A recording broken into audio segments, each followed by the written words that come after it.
la mañana con 24 minutos. Ustedes siguen en sintonía de Radio Atalaya y su programa de opinión política, Punto de Vista.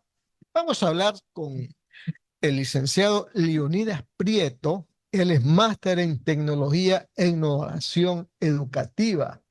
Con él hemos estado dialogando en los últimos días, semanas, respecto del tema de la inseguridad en los planteles educativos, en particular en lo que tiene que ver con los maestros, también con los estudiantes, por supuesto, también con los conserjes, también con el personal administrativo y también, ¿por qué no?, con los que conducen a los expresos donde van todos los estudiantes. Este tema de la inseguridad que está en este momento escalando, ¿verdad? Y no se sabe hasta dónde vaya si no se pone un freno. El maestro, su profesión, su oficio, se ha convertido en algo de alto riesgo, Leonidas, ¿verdad? Bueno, en primer lugar, muchísimas gracias nuevamente por la invitación. Para mí siempre es un gusto estar hablando del tema, ¿no? Claro que sí. Eh, Mira, justamente ayer había como un anuncio bastante en el Diario Expreso, ¿no? Que el docente ya se volvió un trabajo de riesgo, ¿no? El ser profesor se volvió un trabajo de De riesgo. alto riesgo, Y uno pensaría que porque eso es nos para están la... amenazando de muerte. Y lo cómico, Y bueno, no por solamente a decirlo, los delincuentes, los mismos estudiantes y es también, que vamos hacia eso, Leonidas. ¿no? El análisis que se hace es que uno dice cómo pensar, a dónde hemos llegado, porque pensar que el docente, que la docencia sea un trabajo de riesgo, o sea, no estamos hablando ni siquiera de la policía, de la Fuerza Armada, estamos hablando del docente, el que forma vidas. ¿Por qué? Porque pasa que muchos de los jóvenes en estos sectores, donde ya se han identificado los sectores, ¿no? Porque ya hay, algunos han denunciado, otros no, y sabemos que eso es cierto, por el mismo miedo, porque conocen, los estudiantes conocen quién es su maestro, dónde vive, eh, pues, y el maestro no es una persona que tiene las posibilidades para tener los recursos y poder defenderse, ¿no? Es decir, tengo para irme a cambiar de casa inmediatamente. Lo que está pasando también es que los distritos hacen caso omiso porque en la ley dice que si estoy bajo riesgo, el docente, su vida corre peligro, puedo pedir traslado. Pero como nadie quiere trasladarse, porque si tú te tienes que mover y tengo que traer a otro, nadie quiere volver a donde tú estás. Entonces, Claro, pues, entonces el distrito claro. dice, los distritos dicen, bueno, no, No puede dejar no puedo. vacío el espacio, Y ¿no? básicamente son los lugares que conocemos, Montesinaí, Guasmos, los lugares donde están las zonas más conflictivas, ¿no? Donde los maestros tienen esta problemática en la que el estudiante, voy a hablar de lo malo después dentro de lo bueno, pero lastimosamente sí, la realidad es que el maestro dice, bueno, ¿qué hago si me está amenazando? Porque de paso el estudiante ya perdió completamente la autoridad frente a su maestro, porque le dice, me cambias la nota, yo no hago deberes, no Porque no es presento solamente el actividades. tema pecuniario, ¿verdad? No, También no, no, tiene no, que para ver nada. con... La extorsión tiene que ver con pasarme daño. O sea, pásame daño porque me pasa, o si no hablamos. Prácticamente eso ya pasó él. Pasó O ya sea, fuera de va cualquier. directa la amenaza. Ahí no hay intermediarios. Claro, porque los maestros dicen, bueno, yo, ¿qué puedo hacer? ¿Qué podemos hacer los maestros? Porque o mi vida o te regalo el Y no 10. vale la denuncia, no vale el llamado al padre de familia para que Mira ponga que, coto a la mira que en muchos casos el padre de familia es, voy a usar el término aquí, cómplice. es cómplice. Porque en algunos casos el padre de familia también es partícipe del microtráfico. En algunos O casos. no cree en el hijo, ¿no? O en algunos Que no casos, cree en la acusación contra el hijo, ¿no? y es que normalmente el padre dice, es mi hijo. Y uno como padre dice, bueno, mi hijo es mi hijo, yo lo conozco, dice. Claro. Pero básicamente lo que está pasando es que el sistema educativo deja indefensión al docente, una de las personas más valiosas del sector, al docente, el que debe llevar la transformación educativa a ejecutarse, lo dejan en indefensión. Y ayer escuchaba, ¿no? Ayer escuchábamos muy temprano en la mañana una entrevista de las que ha dado el actual ministro de Educación. Claro, en Ecuavisa lo vimos. Exactamente. Y Sí. haciendo resumen un poco de lo que hablaba, es que íbamos a pasar del plan nacional de plan de escuelas seguras al programa de comunidades educativas seguras. Entonces, la referencia que decía, bueno, es que el plan es algo que se ejecuta para un problema momentáneo y específico. Puntual. Ahora el programa es algo más amplio y más duradero en el tiempo. No se especifica mucho, dice que está en construcción, habla de que se va a implementar se va a ingresar a más escuelas en este proceso, ¿no? Ya no solamente pocas escuelas dentro del plan, sino ahora son algo más macro, algo más Pero grande. ¿quién ingresa? ¿El policía? Y es que ¿Ingresa el maestro? ¿Ingresa el supervisor? ¿Quién ingresa? algo mencionó de respecto de que íbamos a tener una población más. Porque claro, ya se entiende, hoy, después de la muerte que tuvimos, evidentemente, hace pocas semanas atrás, de un docente, producto de que Leonidas García era, ¿no? exactamente. Y de ese colegio, inmediatamente al día siguiente, hubo una presentación de renuncia de 10 personas más. Eso no se habló. Pero 10 personas inmediatamente docentes, porque ya una cosa es que te amenacen, otra cosa es que suceda, ¿cierto? Que suceda el hecho violento. Entonces, inmediatamente 10, pero esos 10 están estancados porque no se pueden mover. No le dan traslado. Eso es el problema que tenemos en estos sectores. Pero cuando se habla, ya entonces ya, mencionó el ministro que, bueno, ahora vamos a abarcar la seguridad de todos, como debió ser desde el principio.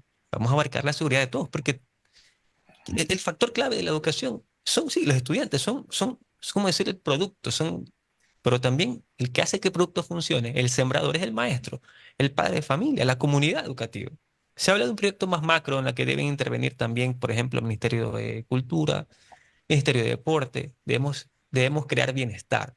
Básicamente eso me interesó muchísimo porque eso es un fin importante de la educación, es crear espacio seguro, un espacio seguro. La educación, la escuela, el colegio debe ser un lugar seguro y que las actividades complementarias permitan que el adolescente, el joven, quite su vista, porque eso es lo que buscan estos delincuentes, es darle llamarle la atención por medio de cosas que con un deporte, con arte, eh, vitalmente podemos volverlo a reinsertar. Leonidas, estamos dialogando con Leonidas Prieto, máster en tecnología e innovación educativa.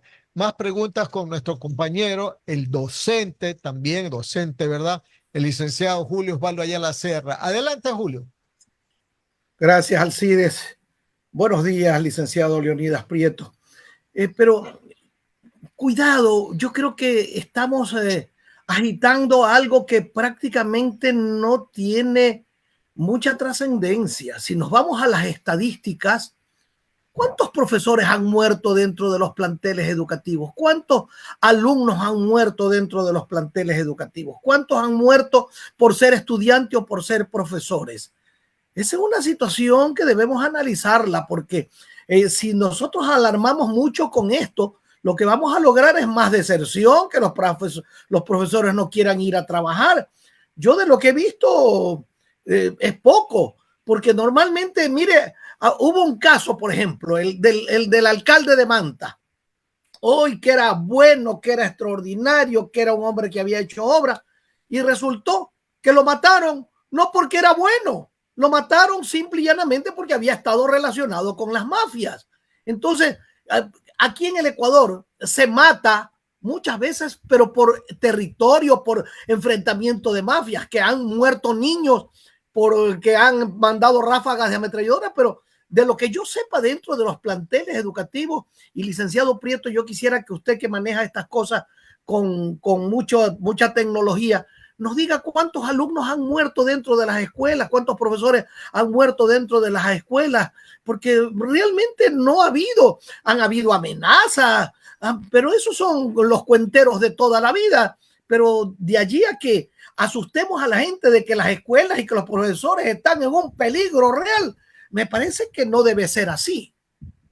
Mira, por eso iniciaba con la parte mala, la parte negativa. Pero los números, como tú mencionas, Julio, no son alarmantes en el tema de cifras. ¿Por qué? Porque docentes que hayan sido asesinados, o sea, veré cómo tenemos que hablar. Lastimosamente hay que hablar así. El docente ni siquiera tenemos que estar hablando que dentro del sistema escolar tenga en peligro su vida. Pero no, las cifras no mencionan que esto sea algo agravante. Lo agravante o lo alarmante es que hayan las amenazas y extorsiones que con una que se consuma ya comienza a llamar la atención de toda la población. Pero los estudiantes igual. O sea, dentro del sistema educativo, lo que tenemos son los procesos de, bueno, lastimosamente abusos sexuales en menores. Eso es un problema que, bueno, tiene que ver con los docentes. Pero hablando de seguridad, de violencia, de asesinatos, no. Sin embargo, no puedo dejar de decir que hay que velar por la seguridad y ponerle ojos porque las amenazas ya no son simple amenazas. Ya no es como quizás antes, nada que afuera te puedo coger en el colegio, nos vamos de puñete, porque eso pasaba con un joven. Ahora no, ya no ni siquiera tratamos de eso. Ahora es, o tú me pones la nota que yo quiero, o tú me das dinero, o tu vida corre riesgo, la tuya y tu familia. Entonces ya no estamos hablando de temas simples. Entonces sí hay que prestarle atención, pero por otro lado, los números, como bien menciona, no es como la cifra que hablamos de muertes violentas por disputas de territorio, que en ese sentido, evidentemente, las mafias están disputando territorios en el territorio, en todo el territorio nacional, o prácticamente la mayoría del territorio nacional y en las zonas costeras mucho más. Pero afortunadamente los docentes tienen un valor agregado y espero que en este momento el ministro de Educación habla que hay una transición. Voy a ir entrando ya un poco en la materia, ¿no? De lo relevante con respecto al periodo escolar. La transición que viene este año del cambio de paradigma, de que ya no estemos hablando de muchas materias, porque eso ya al final termina siendo relleno con las tecnologías. Podemos complementar el conocimiento, darte la facilidad de que conozcas rápidamente esa información. Vamos sobre lo transformacional, lo realmente competencial. Vamos sobre eso, eso realmente es importante. Entonces, la nueva malla que va a estar en transición este año, la malla curricular, que es una malla competencial, así se denomina esta nueva malla, que fue que antes de que se ejecutara el nuevo gobierno, ya se quedó implementada por la ministra anterior, y que se está trabajando en esta transición. Este año va a ser transitorio, es decir, vamos a capacitar al maestro, vamos a exponer y dar luces de cómo realmente llevar a competencias de vida, competencias que duren en el tiempo, porque básicamente eso es la formación, ¿no? Los conocimientos como tal, los conocimientos que tenemos, que las ciencias o la información que hoy en día está disponible mucho más con la inteligencia artificial, es mucho más fácil responder preguntas. Hay que volver al estudiante más competente para esas habilidades blandas, definitivamente, el tema de valor, la cívica, esto no se puede perder, eso es recuperar y mantenerlo y potenciarlo. Y creo que esta nueva malla competencial nos va a permitir poder retomar la formación vital, lo que realmente va a servirle a este niño, después joven y después adulto, que pueda convivir en una sociedad pacífica. Entonces, si tiene una Bueno, las mallas y los cambios de los programas están bien. Pero tiene que cambiarse el paradigma educativo. Todavía seguimos nosotros creyendo que el profesor es una máquina de conocimientos, que tiene que ir al aula, entregar sus conocimientos científicos a los alumnos y marcharse porque ya cumplió con su tarea. Acá tiene que cambiar ese paradigma y tiene que convertirse al profesor en un verdadero formador. La crisis moral, ética y de valores que hay hoy por hoy en el mundo, no solo en el Ecuador, obliga a un cambio de paradigma educativo. Que la tecnología puede ayudar, excelente. Que podemos cambiar ciertas materias, excelente. Todo eso es relleno, pero lo fundamental es el paradigma educativo. No lo hemos cambiado. Se tiene que preparar al docente para que tenga fundamentalmente acción formativa, no solamente informativa. Una profesora me decía alguna vez, ay, dice aquí en el aula mía, yo estoy dando clase y los alumnos de atrás están drogándose.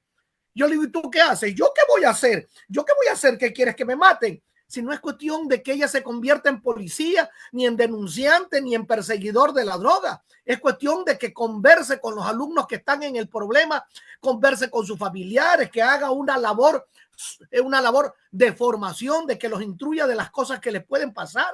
Pero no, yo ya di mi clase y me voy. Eso es lo que tiene que cambiar, mi querido licenciado Prieto.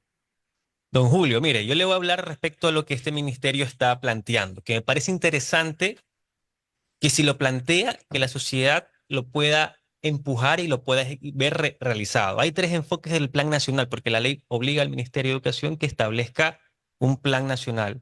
Este plan nacional para la educación 2025-2035 es un plan de 10 años. Especifica tres componentes que me parece súper importante y tiene que ver con lo que he mencionado. Tres cosas rápidas. Generación resiliente tiene que ver con los estudiantes. Generar una formación que en los estudiantes indique o los forme de manera que puedan resistir a los problemas y vencer. Tiene que ver nada con conocimiento, sino con formación competente, con competencia. Es decir, lo que mencionas del cambio de paradigma.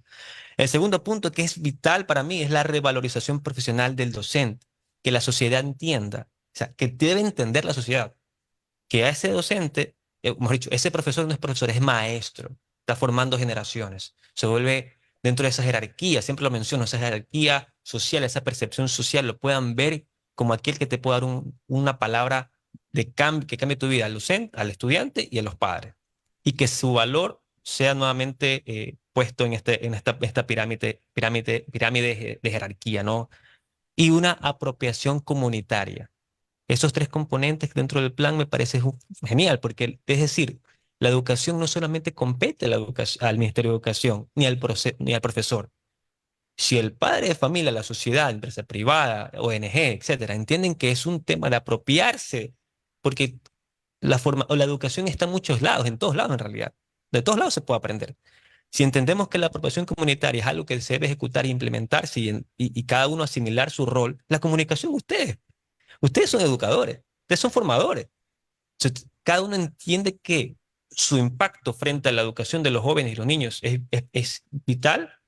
Vamos a comenzar a cambiar el paradigma de manera integral, no solamente en las escuelas, porque como bien acá nos dice el gran Julio, docente, catedrático de años, un docente no hace mucho sino con el apoyo de los padres, con el apoyo de la sociedad, con el apoyo del gobierno, inclusive los gobiernos autónomos, ¿no? Hay un tema también importante que se viene, que es alianzas público-privadas. Espero yo que esto nos pueda ayudar, al menos al sector educativo, porque muchos de los problemas que tenemos es falta de recursos. Y si hoy se permite mediante alianzas público-privadas las donaciones que durante el gobierno, no voy a hablar de gobiernos, pero se prohibieron, no sé ridículamente por qué no pueden donar, o sea, que tienen que pasar por un filtro burocrático enorme, volver a alianzas público-privadas que nos puedan facilitar recursos, que nos puedan facilitar materiales, porque lo que falta en las escuelas también a veces es material, que nos puedan brindar capacitaciones, que nos puedan brindar información.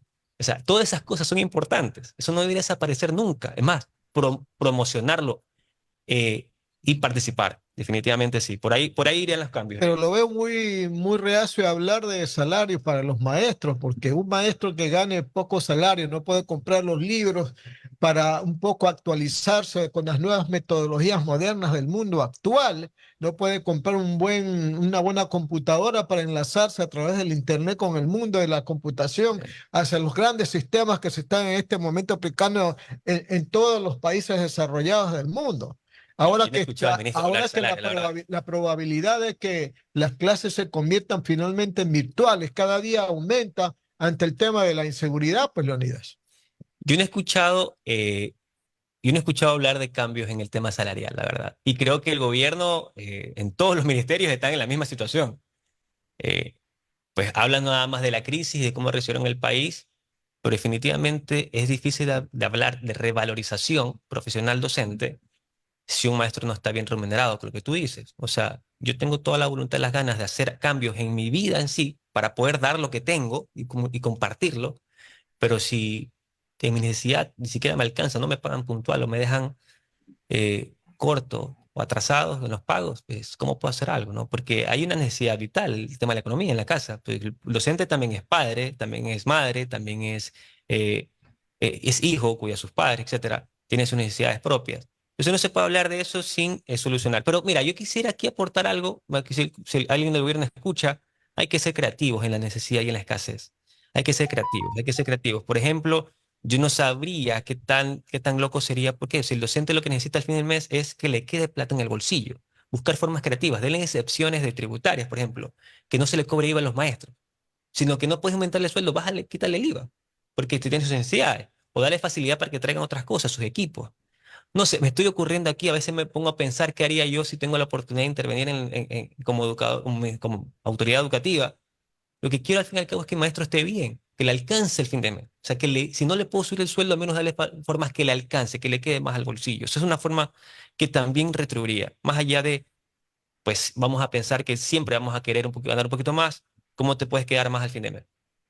El comentario que hace Leonidas Prieto, nuestro entrevistado, más es para que Julio, como docente también, la comente en vez de yo, que yo soy periodista, porque usted dice que también los periodistas somos un poco como docentes también. Pero bueno, Julio, ¿qué opinas del comentario que ha hecho Leonidas?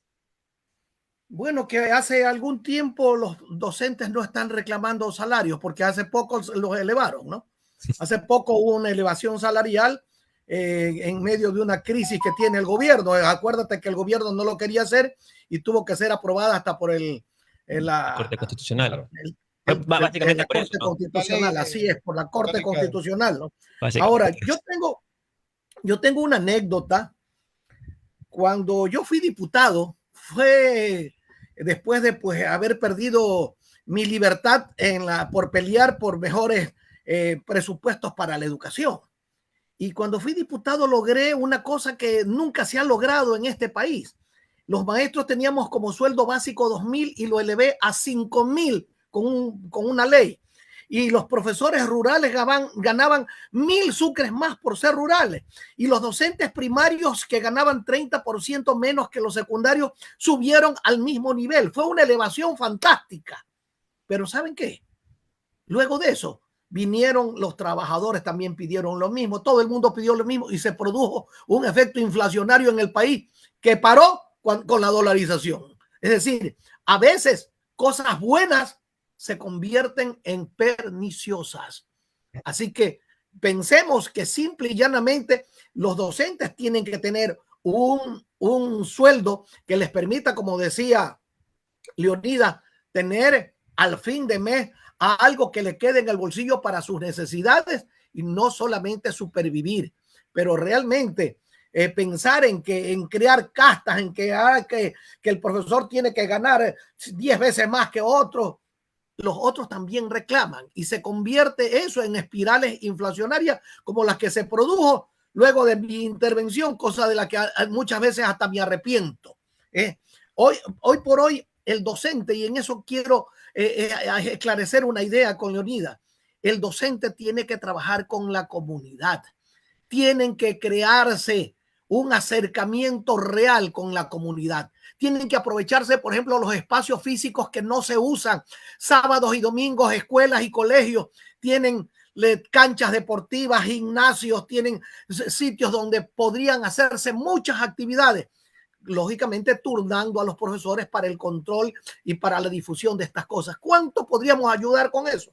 ¿Por qué hay tanta drogadicción? Porque los muchachos no tienen dónde hacer deporte, no tienen dónde hacer arte, no tienen dónde hacer canto, no tienen dónde hacer baile, habiendo espacios suficientes en los planteles educativos. Esa es una labor que se tiene que hacer conjuntamente con la comunidad y veremos que los resultados van a ser altamente positivos. Ojalá, mi querido Leonidas, que no se quede la planificación del ministerio solo en planificación.